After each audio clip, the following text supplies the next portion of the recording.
Hello' friends, মই এই ছিৰিজটো ADRE 3.0 বাবে আনিছোঁ। মেথছৰ লগতে আপোনালোকক ৰিজনিঙৰ ভিডিঅ' দি যাম।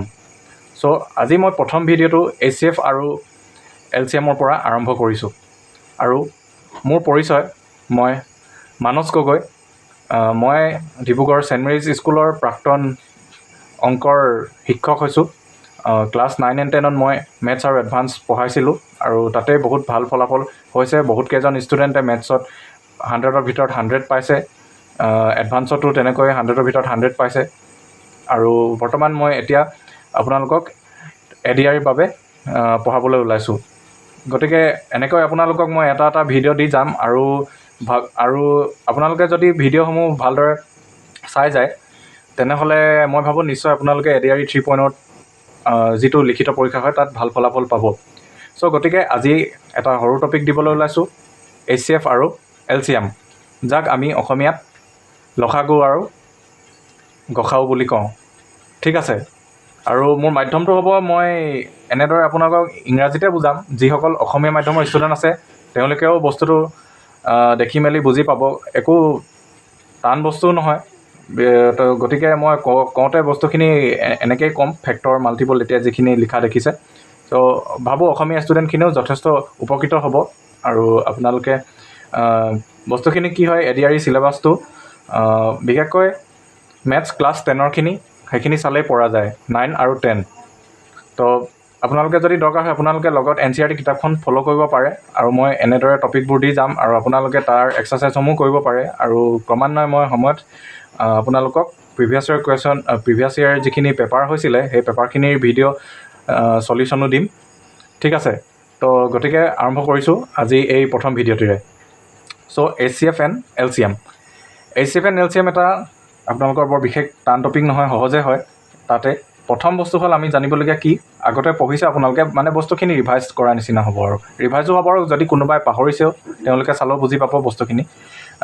ফাৰ্ষ্ট আহি যায় আমাৰ ইয়াত ফেক্টৰ আৰু মাল্টিপুল। চ' আমাৰ যেনিবা এতিয়া যিকোনো দুটা সংখ্যা দিয়া আছে, A আৰু B। ঠিক আছে। চ' এতিয়া যদি মই আপোনাক 1 Bৰে ডিভাইড কৰিবলৈ কওঁ, তেতিয়া তাত Bয়ে যদি আমি 1 সম্পূৰ্ণভাৱে ডিভাইড কৰিব পাৰোঁ তেতিয়া আমি Bক কি বুলি ক'ম? ফেক্টৰ বুলি ক'ম। ঠিক তেনেদৰে 1 ক'ম আমি মাল্টিপুল বুলি। তাৰ মানে আমাক যোনটো সংখ্যাক আমাৰ ডিভাইড কৰিবলৈ দিছে সেই সংখ্যাটো আমাৰ যেনিবা A যেনিবা আমি ল'লোঁ 24 এই ক্ষেত্ৰত। আৰু ঠিক তেনেকৈ আমি B ল'লোঁ কিমান? 4। ঠিক আছে।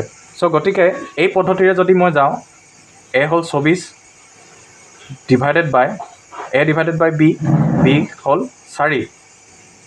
ঠিক আছে। এতিয়া 4য়ে যদি আমি 24ক ডিভাইড কৰিবলৈ হয়, আমি 4ক কি বুলি ক'ম? 4ক আমি ক'ম ফেক্টৰ। এই 4টো হৈছে ফেক্টৰ আৰু 24টো হৈছে মাল্টিপুল। ঠিক আছে। ফেক্টৰ কেলৈ ক'লোঁ? তাৰমানে ফেক্টৰ কেতিয়া হ'ব আপোনাৰ? 4য়ে যদি 24ক আমি সম্পূৰ্ণভাৱে ডিভাইড কৰিবলৈ পাৰোঁ, তাৰমানে 4য়ে 24ক কিমানবাৰ আমি 6 দি গ'লে 24 হ'ল। আমি ইয়াত থাকি গ'ল কিমান আমাৰ? এইটো মাইনাছ কৰি দিলে থাকি গ'ল 0। ঠিক আছে। তো আমাৰ কি হ'ল এতিয়া? আমাৰ হ'ব 4টো এটা ফেক্টৰ আৰু 24ক আমি ক'ম মাল্টিপুল। তাৰমানে 4 কাৰ ফেক্টৰ হয়? 4 হৈছে 24ৰ ফেক্টৰ। আৰু 24 কাৰ মাল্টিপুল হৈছে?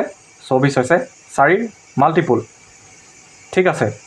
চ' গতিকে এইটো A ডিভাইডেড বাই B বা B ডিভাইডেড বাই A। ঠিক আছে। এইটো বস্তু একেই বুজাব দুইটাতে। মই জাষ্ট ইয়াত আপোনালোকক এইটো জেনেৰেলি মানে এটা সংখ্যাৰ দেখাবলৈ বিচাৰিছোঁ। ঠিক আছে। তাৰমানে যোনটোৱে ডিভাইড কৰা হয় সেইটোক আমি কওঁ ফেক্টৰ, আৰু যোনটো ডিভাইড গৈছে তাক আমি কওঁ মাল্টিপুল। ঠিক আছে।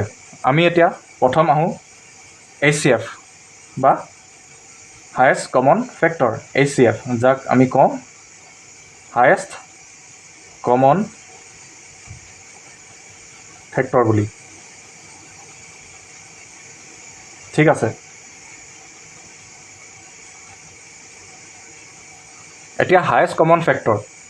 চ' আপোনালোকৰ ইয়াত কি আহিলে? এতিয়া 24ৰ এটা ফেক্টৰ হ'ল আমি কিমান 24ৰ ফেক্টৰ হ'ল 4 ঠিক আছে আমি অন্য এটা নাম্বাৰ লৈ ললোঁ যেনিবা 16 16কো তেনেকৈ আমি 4 ডিভাইড কৰিম ঠিক আছে 4 এতিয়া 16 ডিভাইড যাবনে নাই যাব কিমান 4 4 গুণ 16 সো আমাৰ এতিয়া কি হ'ল আমাৰ ইয়াত দুটা সংখ্যা আছিল 24 আৰু 16 যাক কিহেৰে ডিভাইড গ'ল মানে দুইটা কিহেৰে আমি ডিভাইড কৰিলো 24 আৰু 16 ডিভাইডেড বাই 4 ঠিক আছে এতিয়া হাইয়েষ্ট কমন ফেক্টৰ আপোনাৰ কাক কয় এতিয়া 24 আৰু 16ক আপোনাৰ 4 দি ডিভাইড গৈছে ঠিক আছে মই ইয়াত এতিয়া বেলেগ এটা সংখ্যা জানিবা লৈ চাইছো মই জানিবা 6 ডিভাইড যাবনে নাই চাম 6 আমি যদি 24ক 6 কৰো কিমান পাম 4 পাম ঠিক তেনেকৈ 16ক 6 যাবনে বাৰু ডিভাইড কৰিলে আমি এটা গোটা সংখ্যা পামনে বাৰু যাক আমি নেচাৰেল নাম্বাৰ বা হোল নাম্বাৰ বুলি কওঁ পামনে 16ক 6 যাবনে কেতিয়াও নেযায় হয়নে তো আমি 6 দুগুণ 12 4 থাকি গ'ল আমাৰ কি থাকি গ'ল 4 থাকি গ'ল আমাৰ ৰিমাইণ্ডাৰ আমাৰ ইয়াত 2 কি বুলি কওঁ আমি ইংৰাজীত কোটিয়েণ্ট ঠিক আছে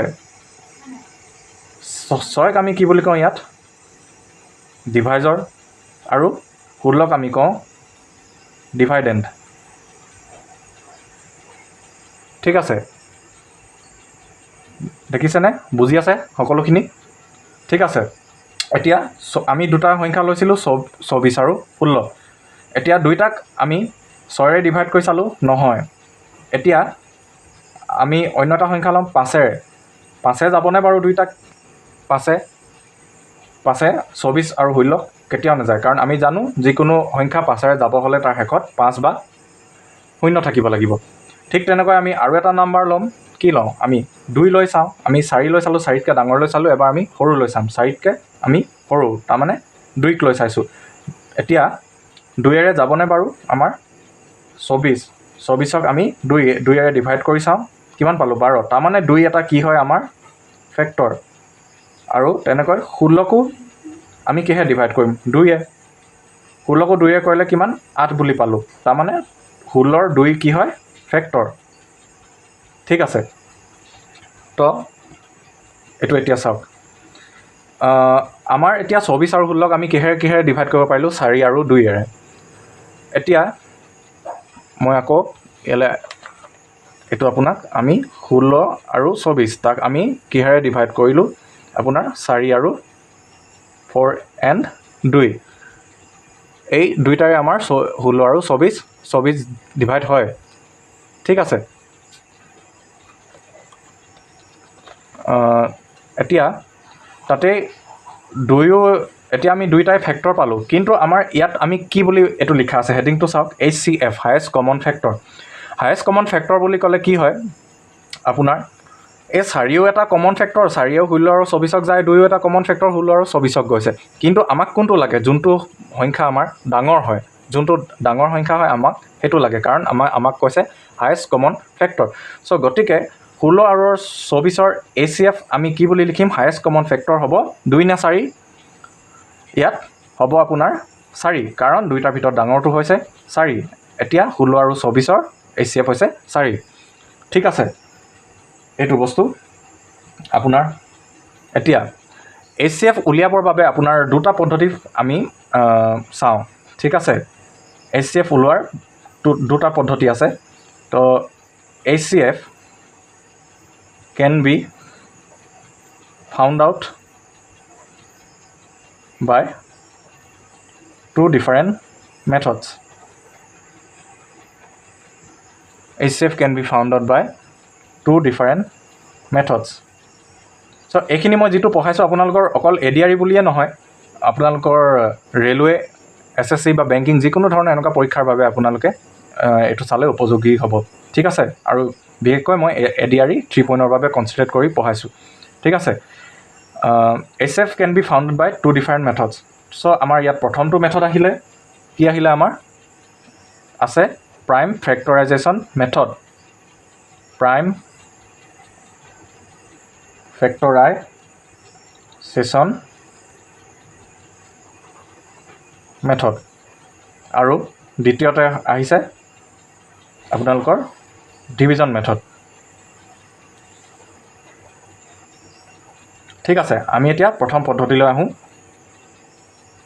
কি হয় প্ৰাইম ফেক্টৰাইজেশ্যন মেথড ঠিক আছে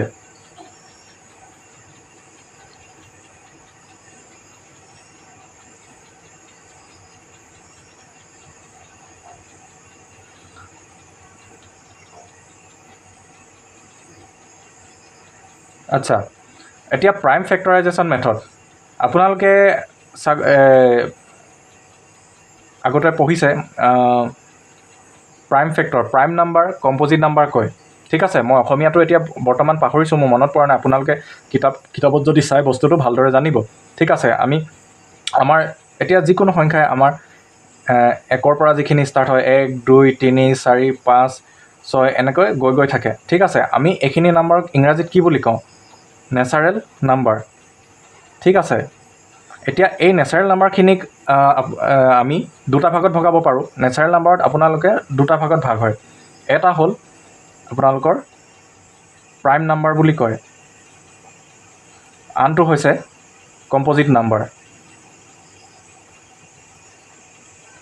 ঠিক আছে এতিয়া প্ৰাইম মানে সেই সংখ্যা যি আন সংখ্যাই ভাগ কৰিব নোৱাৰি একৰ বাদে বেলেগ সংখ্যাই সেইখিনি সংখ্যাক ভাগ কৰিব নোৱাৰি তো আমি তেনেকুৱা সংখ্যাক আমি কওঁ প্ৰাইম নাম্বাৰ ঠিক আছে আমি যদি এনেকৈ এই সংখ্যাখিনি চাওঁ 1 2 3 4 5 6 7 8 9 10 11 12 13 14 ঠিক আছে তেনেকৈ তো তাতে আমি যিখিনি প্ৰাইম নাম্বাৰ আমাৰ প্ৰাইম নাম্বাৰ কাক ক'ব বুলি ক'লোঁ যোনখিনি সংখ্যাক একৰ বাদে আৰু এক আৰু নিজৰ বাদে বেলেগ সংখ্যাই ডিভাইড নাযায় তাৰমানে the prime numbers are those numbers that can be divided by 1 and itself ঠিক আছে তাৰমানে 1 and divided by 1 and itself ঠিক আছে divided by 1 and itself তো এতিয়া আমি এইখিনিত যদি চাওঁ একৰ পৰা যেনিবা আমি 10লৈকে চালোঁ ঠিক আছে প্ৰথম এই আমি 10টা সংখ্যা লৈ লৈছোঁ ইয়াত আমাৰ প্ৰাইম নাম্বাৰ কোনবিলাক আপোনাৰ একৰ বাদে আৰু সেই নাম্বাৰটো নিজৰ ভাগে যাব লাগিব ইয়াত মই প্ৰথম 1টো বাৰু এৰিছোঁ এতিয়া ঠিক আছে আপুনি 2টো চাওক প্ৰথম যেনিবা 2টো ল'লোঁ ঠিক আছে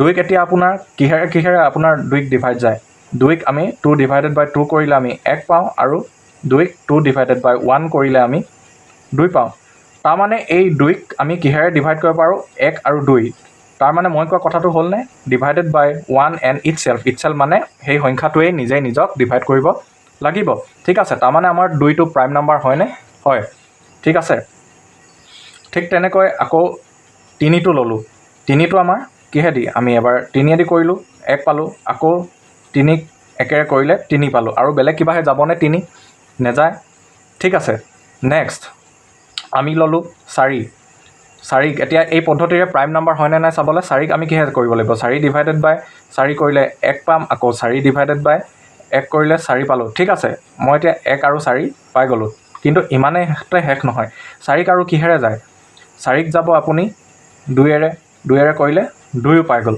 চ' গতিকে ইয়াত কি হ'ল আপোনাৰ 1 আৰু 4 বাদে ইয়াততো 2ৰেও গ'ল তাৰমানে 4টো প্ৰাইম নাম্বাৰ হ'লনে 4টো প্ৰাইম নাম্বাৰ বুলি আমি ক'ব নোৱাৰোঁ 4টো হ'ব এটা আমাৰ কম্প'জিট নাম্বাৰ ঠিক আছে তেনেকৈ 4 তাৰপিছতে 4 6 8 9 সংখ্যা 9 তাৰপিছতে আপোনাৰ 10 12 তেনেকৈ এই সংখ্যাবিলাক হৈছে কম্প'জিট নাম্বাৰ আচ্ছা এতিয়া কম্প'জিট নাম্বাৰ প্ৰাইম নাম্বাৰ মনত ৰখাৰ কথাটো কি হৈছে আপোনালোকে প্ৰাইম নাম্বাৰখিনি জানিলে যোনখিনি প্ৰাইম নাম্বাৰ নহয় সেইখিনি হৈছে কম্প'জিট নাম্বাৰ ঠিক আছে প্ৰাইম নাম্বাৰ আপোনালোকে এতিয়া 1ৰ পৰা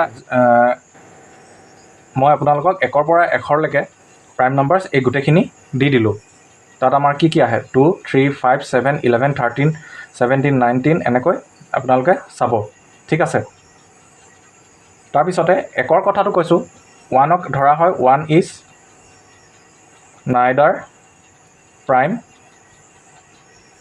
নৰ কম্প'জিট ঠিক আছে ভিডিঅ'টি অকণমান দীঘল হ'ব পাৰে কিন্তু আপোনালোকে যদি একবাৰ চাই লয় বস্তুখিনি গোটেইখিনি ৰিভাইজ হৈ যাব মানে আকৌ আপোনালোকে বেলেগ একো নেচালেও হ'ব ঠিক আছে মই গোটেইখিনি আপোনালোকক থৰকৈ কৰাই লৈ গৈছোঁ ঠিক আছে এতিয়া আমি প্ৰথম মেথডটো আহিছোঁ কি কৈছিলোঁ প্ৰাইম ফেক্টৰাইজেশ্যন মেথড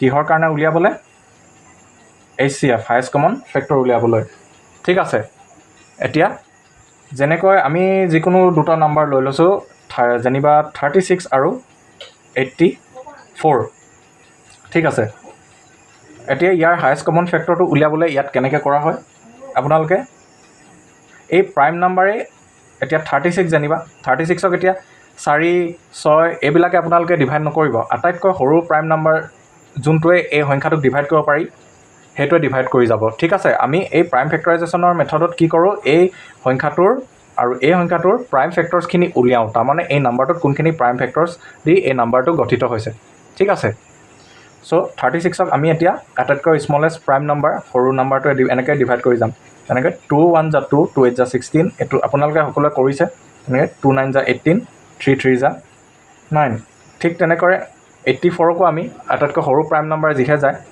সেইটোৱে কৰিব লাগিব ইয়াত এইটো 84 2 যাব 2 4 যা 8 2 2 যা 4 2 2 যা 4 2 1 যা 2 3 7 যা 21 ঠিক আছে আমি এতিয়া লিখিম কেনেকৈ 36টো লিখি ল'ম 2 × 2 × 3 × 3 তেনেকৈ 84টো লিখি ল'ম আমি 2 × 2 × 3 × 7 ঠিক আছে এতিয়া HCF হ'বলৈ কি হ'ব লাগিব এই প্ৰাইম ফেক্টৰটো দুইটাতে কমন হ'ব লাগিব ঠিক আছে ইয়াত আমি কোনকেইটা প্ৰাইম ফেক্টৰ এই দুইটাতেই আছে আমি এই দুইটা সংখ্যাতেই প্ৰায় এনেকুৱা প্ৰাইম ফেক্টৰ একেকেইটা আছে আমি সেইটো চাব লাগিব এতিয়া ইয়াত 2 2 আছে ঠিক আছে HCF বুলি লিখিম 2 2 দুবাৰ আছে নহয় মানে দুইটাতে আছে তাৰমানে আমি এবাৰ লিখিব লাগিব ইনটু আকৌ আছে 2 2 ইনটু 3 ঠিক আছে 3 ঠিক আছে 3 2 যা 6 6 2 যা 12 ঠিক আছে এতিয়া তাৰমানে হাইয়েষ্ট কমন ফেক্টৰ কি হ'ল প্ৰাইম 36 আৰু 84 12 তাৰমানে 36ক যদি আমি 12 কৰোঁ 12 কিমান যা 12 3 যা 36 আকৌ 84ক 12 গ'লে 7 তাৰমানে 12 এনেকুৱা সংখ্যা 12 আটাইতকৈ ডাঙৰ সংখ্যা যোনটোৱে 36 আৰু 84ক আমি ভাগ কৰিব পাৰিম তাতকৈ 12তকৈ যদি ডাঙৰ সংখ্যা আপোনালোকে কিবা লয় তাক আপোনালোকে ভাগ কৰিব নোৱাৰে 36 আৰু 84 আপোনালোকে নিজেও কৰি চাব পাৰে ঠিক আছে চ' গতিকে এনেকৈ আমি প্ৰাইম ফেক্টৰাইজেশ্যন উলিয়াওঁ আৰু মই বস্তুখিনি ডিটেইলছত এনেকৈ কিয় বুজাইছোঁ মোৰ মানে ভিডিঅ'টো এইটো নহয় যে মানে যিকোনো ষ্টুডেণ্টে চালেই বুজি পাব আগৰ কাৰোবাৰ হয়তো কনচেপ্ট ক্লিয়াৰ নাই তেওঁলোকেও চালেও বুজিব আৰু যাৰটো আছে তেওঁলোকৰ ৰিভাইজ হৈ যাব ঠিক আছে চ' গতিকে যেনেকুৱা ধৰণৰ ষ্টুডেণ্টেই চালেও বস্তুটো ভাল কৰিব পাৰিব এতিয়া আহিছোঁ দ্বিতীয় মেথডটোলৈ ডিভিজন মেথড ঠিক আছে এতিয়া আপোনালোকৰ মই একেকেইটা সংখ্যাই লৈছোঁ 36 আৰু 84 ঠিক আছে আমি কি উলিয়াম হাইয়েষ্ট কমন ফেক্টৰ ঠিক আছে এই ডিভিজন মেথডত কি কৰিব লাগে যিটো ডাঙৰ সংখ্যা আছে তাক সৰু সংখ্যাটোৱে আমি ডাইৰেক্ট ডিভাইড কৰি দিম ঠিক আছে 36 84 কিমান যা যাব 36 2 যা 72 ঠিক আছে 12 এতিয়া আমি ডিভাইড কৰি এইটো আপোনালোকৰ যিটো ৰিমাইণ্ডাৰ কৰে ৰিমাইণ্ডাৰটো আমি শূন্য পালোঁ নাই পোৱা চ' গতিকে এইটো আমাৰ আমি এতিয়ালৈকে আমি 12ক হাইয়েষ্ট কমন ফেক্টৰ বুলি কৈ দিব নোৱাৰোঁ এতিয়া আমি যোনটো সৰু সংখ্যাই এই ডাঙৰ সংখ্যাটোক ডিভাইড কৰিছিলোঁ এইটোক এই সৰু সংখ্যাটোক আমি আকৌ 12ৰে ডিভাইড কৰিম ঠিক আছে 36 চ' 12ৰে 36ক কিমান বাৰ যাব 12 3 যা 36 এইবাৰ আমি ৰিমাইণ্ডাৰটো শূন্য পাবলৈ সক্ষম হ'লোঁ ঠিক আছে তো যেতিয়া আমি শূন্য পাই গ'লোঁ শূন্য পোৱাৰ লগে লগে আমি বুজিম যে 36 আৰু 84ৰ HCFটো কি হ'ব আমি 12 বুলি ক'ব পাৰিম ঠিক আছে। চ' আপোনালোকৰ এই দুটাই মেথড আছিলে HCF ওলোৱাৰ ডিভিজন মেথড আৰু এটা হৈছে প্ৰাইম ফেক্টৰাইজেশ্যন মেথড। পৰীক্ষাত আপোনালোকে পৰাপক্ষত প্ৰাইম ফেক্টৰাইজেশ্যন মেথডটো ফ'ল' কৰিব, তেতিয়া আপোনালোকৰ মানে কি এতিয়া ডাঙৰ সংখ্যা যিহেতু ইয়াত ডিভাইড কৰিবলৈ আপোনালোকৰ অকণমান সময় লাগিব পাৰে। চ' গতিকে যদি আপোনালোকে প্ৰাইম ফেক্টৰাইজেশ্যন মেথডটো ফ'ল' কৰে, আপোনালোকে যিমান ডাঙৰ সংখ্যা হ'লেও আপোনালোকে প্ৰাইম ফেক্টৰেদি তাৰমানে আটাইতকৈ সৰু ফেক্টৰবোৰে ডিভাইড কৰি আপোনালোকে ফেক্টৰকেইটা উলিয়াই ল'লে কোনকেইটা আপোনালোকৰ একেই থাকে সেইকেইটা লিখি কেনে আপোনালোকে তাক পূৰণ কৰি দিলেই হায়েষ্ট কমন ফেক্টৰটো পাই যাব। চ' গতিকে মই এইটো আপোনালোকক পৰামৰ্শ দিছোঁ, আপোনালোকে প্ৰাইম ফেক্টৰাইজেশ্যন মেথডটো ফ'ল' কৰক পৰীক্ষাৰ বাবে। ঠিক আছে, আমি এতিয়াতো 64 ডিভাইডেড বাই 32 ইয়াৰ আমি অনুপাতটো উলিয়াবলৈ লৈছোঁ। ঠিক আছে, অনুপাত আমি এনেকৈ আপোনালোকক যে ক'লোঁ এই যে prime factorisation method, prime factorisation মানে প্ৰাইম ফেক্টৰ কোনবোৰ আছিলে প্ৰাইম ফেক্টৰ 2, 3, 5, 7 এইবিলাক। তো আমি আটাইতকৈ বস্তুটো 64 32 অনুপাত উলিয়াবলৈ হ'লে আমি এই দুটাক আমি ডিভাইড কৰি দিব লাগিব। ঠিক আছে, 64ক আমি কিহেৰে 64 দুইটাকে মানে একেটা সময়তে আমি দুইটাকেই ভাগ কৰিব লাগিব, একেটা সংখ্যাই ভাগ কৰিব লাগিব, একেটা প্ৰাইম ফেক্টৰে ভাগ কৰিব লাগিব। ঠিক আছে, ইয়াত সৰু ডাঙৰ বুলি কথা নাই, যিকোনো নাম্বাৰে কৰিব পাৰে। ইয়াত যদি আপুনি মাল্টিপ্লিকেশ্যন টেবুলখন জানে, তো তেনেকৈ আপোনালোকে ডাঙৰ সংখ্যাই ডিভাইড কৰি দিলে আপোনালোকে সোনকালে অনুপাতটো পাব। ঠিক আছে, মই ইয়াত 4 কৰিছোঁ, 4 1 4 5 6 কিমান 4 6 24 4 8 32 আকৌ 8ৰে যাব, 8 2 16 8 1 8 তাৰমানে 2/1। যাক আমি কেনেকৈ লিখিব পাৰোঁ 2:1। তাৰমানে ৰেচিঅ' কি হ'ল আপোনাৰ ৰেচিঅ' অফ 32 and 64 বুলি ক'লে আমি কি ক'ব লাগিব, আপোনালোকে 64টো আমি ওপৰত ৰাখিছিলোঁ, 32টো তলত ৰাখিছিলোঁ। তো ৰেচিঅ' অফ 32 and 64 হ'ব আমাৰ 1:2। ঠিক আছে, 1:2 ইয়াত দুটা এনেকৈ ডট দিয়া হয়। ঠিক আছে, স্পষ্ট হৈছে, 1:2 এনেকৈ লিখা হয়। ঠিক আছে, এতিয়া এটা প্ৰশ্ন লৈছোঁ। এতিয়া আমাৰ এনেকৈ দিয়া থাকিব প্ৰশ্ন, 3 numbers are in the ratio, তাৰমানে অনুপাতৰ লগত জড়িত থাকিব, ৰেচিঅ' 2:4:6। ঠিক আছে, আৰু and their HCF is 16 এইটো দিয়া থাকিব। তাৰপিছতে আপোনালোকক দ্য নাম্বাৰ্ছ আৰ উলিয়াবলৈ লাগিব। আপোনালোকক সংখ্যাকেইটা কিমান, সংখ্যাকেইটাৰ অনুপাত দিয়া আছে আৰু হায়েষ্ট কমন ফেক্টৰটো 16 বুলি দিয়া আছে। ঠিক আছে, এতিয়া ইয়াত 32 আৰু 64 যিটো আপোনালোকক বুজাইছিলোঁ, ইয়াৰ অনুপাতটো আহিলে 1:2। আৰু এই দুটাৰ আমি বাৰু HCF যদি উলিয়াওঁ, HCFটো কিমান পাম বাৰু?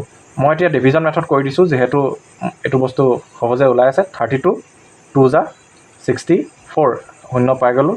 তাৰমানে আমাৰ এই দুটাৰ হায়েষ্ট কমন ফেক্টৰ হ'ব 32। ঠিক আছে, এতিয়া এই কুৱেশ্যনটোত ঠিক তেনেধৰণে দিয়া আছে, 3 numbers are in the ratio 2:4:6 এই অনুপাতটো দিয়া আছে আৰু হায়েষ্ট কমন ফেক্টৰটো 16 বুলি দিয়া আছে। আমাক বিচাৰিব কৈছে সংখ্যাকেইটা। তো আপোনালোকক এনেকৈ অপশ্যন দিয়া থাকিব, অপশ্যন এ 32 64 96 বুলি। ঠিক আছে, তেনেকৈ অপশ্যন বি 24 48 82। ঠিক আছে, অপশ্যন চি 26 50 78 আৰু অপশ্যন ডি আছে 32 64 আৰু 98। হয়নে? তো এতিয়া সলিউশ্যন, সমাধানটো কেনেকৈ উলিয়াম? আমাৰ এতিয়া 32 আৰু প্ৰথমতে 64 লৈছিলোঁ আৰু ইয়াৰ অনুপাত দিয়া আছে। চ' গতিকে যেতিয়া যিকোনো সংখ্যাৰ অনুপাত দিয়া থাকে, আমি তাৰ পৰা আচল সংখ্যাকেইটা উলিয়াই ল'ব পাৰোঁ, যদি আমাক হায়েষ্ট কমন ফেক্টৰ বা গসাউটো দিয়া থাকে। ঠিক আছে, আমি কি কৰিম, 1:2 লিখা আছে নহয়, 1 আৰু 2 লিখি ল'লোঁ, 1:2 হয়নে? এতিয়া আমি কি কৰিম, 1ৰ লগত আমি 32 পূৰণ কৰি দিম, তেনেকৈ 2ৰ লগত 32 পূৰণ কৰি দিম। তো 31 একক পূৰণ কৰিলে আমি কিমান 32 যদি আমি একক পূৰণ কৰোঁ আমি পাম 32। ঠিক তেনেকৈ 32 2 পূৰণ কৰিলে আমি পাম 64 64। ঠিক আছে, আমি 32 আৰু 64 আমি ইয়াত অৰিজিনেল যিকেইটা সংখ্যা আছে আমি পাই গ'লোঁ। ঠিক আছে, ঠিক তেনেকৈ ইয়াত আপোনালোকে কেনেকৈ লিখি ল'ব, যিহেতু এইটো মনত ৰাখিব আপোনালোকৰ কম্পিটিটিভ পৰীক্ষা আপোনালোকে ইয়াত কেনেকৈ কৰিছে কি কৰিছে সেইটো কোনো নাচায়, আপোনালোকে খালি সোনকালে কৰিবলৈ লাগে আপোনালোকে। ঠিক আছে, তো ইয়াত 2:4:6 এনেকৈ লিখি ল'লোঁ। আমাক নাম্বাৰকেইটাৰ অনুপাত দিয়া আছে। তাৰপিছতে হায়েষ্ট কমন ফেক্টৰ কিমান দিয়া আছে 16 আমি গোটেইকেইটাক আমি পূৰণ কৰি দিম 16। এতিয়া আপোনালোকে পৰাপক্ষত টেবুল যিখন আমাৰ মাল্টিপ্লিকেশ্যন টেবুল আগৰখিনিতো ক্লাছ 10লৈকে ধৰক আপোনালোকে 12-13লৈকে হয়তো চাগে পঢ়িছে। পৰাপক্ষত আপুনি যিহেতু কম্পিটিটিভ পৰীক্ষাৰ কাৰণে পঢ়িছে, ইয়াত আপোনালোকে টেবুল 25ৰ ঘৰলৈকে আপোনালোকে মুখস্থ কৰি থ'ব। ঠিক আছে, যেনেকৈ 25 এগুণ 25, 25 1 = 25, 25 2 = 50, 25 3 = 75, 25 4 = 100, 25 5 = 125। ঠিক আছে, এনেদৰে ক'ব পৰাকৈ আপোনালোকে কৰি ৰাখিব। ঠিক আছে, তেনেকৈ এতিয়া 16 2 কি হ'ব 32, 16 4 কি হ'ব 64, 16 6 কি পাম আমি 96 পাম। তো আমি কি পালোঁ আমাৰ সংখ্যাকেইটা 32, 64 আৰু 96। এতিয়া আমি অপশ্যনত চাম কোনটো হৈছে আমাৰ। প্ৰথমটো চাওঁ 32, 64, 96 আছেনে? ঠিক আছে, গতিকে আমাৰ এইটোৱে হৈছে উত্তৰটো। ঠিক আছে, চ' এনেদৰে আপোনালোকৰ বেলেগ বেলেগ সংখ্যা দিয়া থাকিব পাৰে। ইয়াত 3টাৰ ঠাইত আপোনালোকক 4টা সংখ্যা দিব পাৰে বা 2টা সংখ্যা দিব পাৰে বা এটা সংখ্যাও দিব পাৰে। ঠিক আছে, আৰু আপোনালোকক এনেকৈ যদি গসাউটো দিয়া থাকে আপোনালোকে যিকেইটা সংখ্যা সেইকেইটা উলিয়াব পাৰিব। ঠিক আছে, আজিলৈ ইমানতে সামৰিছোঁ। মই নেক্সট ক্লাছত আপোনালোকক লসাগুৰ কথা ক'ম। গতিকে আশা কৰিছোঁ আপোনালোকে ভিডিঅ'টো চাই ভাল পালে, আৰু মই এনেদৰেই ভিডিঅ' আপোনালোকক দি গৈ থাকিম। আৰু ADRE 3.0লৈকে আপোনালোকে যদি এনেদৰে ফ'ল' কৰি থাকে চেনেলটো, আপোনালোকে অংক আৰু ৰিজনিং যিখিনি আছে সেইখিনি আপোনালোকৰ সম্পূৰ্ণৰূপে হৈ যাব। বাকী মই পিছত চিন্তা কৰিম বাৰু। আৰু গতিকে বন্ধুসকল, আপোনালোকে যদি ভাল পালে চেনেলটো লাইক, শ্বেয়াৰ এণ্ড ছাবস্ক্ৰাইব কৰিবলৈ নাপাহৰিব। ঠিক আছে, আৰু গতিকে এইটো ইমানতে সামৰিলোঁ। ধন্যবাদ।